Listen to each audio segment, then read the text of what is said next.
ఇంకొక మాట కూడా ప్రభుత్వానికి మేము హెచ్చరిస్తా ఉన్నాం. సరిగ్గా 4 ఏళ్ల కిందట రాహుల్ గాంధీ గారు ఇదే వరంగల్ గడ్డ మీద రైతు డిక్లరేషన్ అని చెప్పి మీటింగ్ పెట్టిండు ఇక్కడికి వచ్చి. అందులో 34 హామీలు ఇచ్చిండు. మద్దతు ధర ఇస్తాం, బోనస్ ఇస్తాం, 15,000 రైతు బంధు ఇస్తాం. ఇలా ఏ ఒక్కటి అమలు కాలేదు. రైతు బంధు పడలే, బోనస్ కైతే అడ్రస్ లేదు, బోగస్ అయిపోయింది.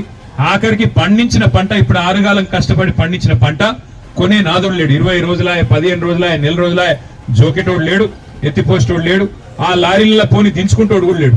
హమాలోలు ఇక్కడనే ఉన్నారు, డ్రైవర్లు ఇక్కడనే ఉన్నారు, రైతులు ఇక్కడనే ఉన్నారు, ధాన్యం మొత్తం ఇక్కడనే ఉన్నది. అందుకే ఈ రాష్ట్ర ప్రభుత్వాన్ని మేము అడిగేది, మీకేమైనా సిగ్గు లజ్జ ఉంటే మీరు రైతు బంధు ఎట్లాగ వేయరు మాకు తెలుసు. రైతులకు కూడా అర్థమైపోయింది మీరు దొంగల ప్రభుత్వం.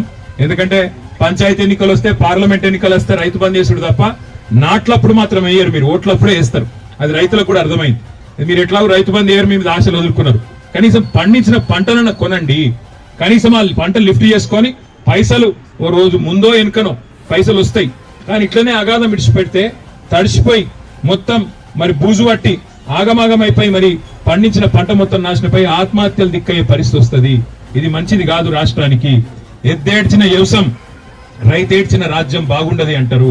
అందుకే ప్రభుత్వాన్ని డిమాండ్ చేస్తున్నాం, వరంగల్ వేదికగా వెంటనే కొనుగోలు చేస్తారా, లేకపోతే ఎక్కడికక్కడ రోడ్ ఎక్కి మొత్తం ట్రాఫిక్ ను మొత్తం రాష్ట్రాన్ని దిగ్బంధం చేయమంటారా మీరే తెలుసుకోండి.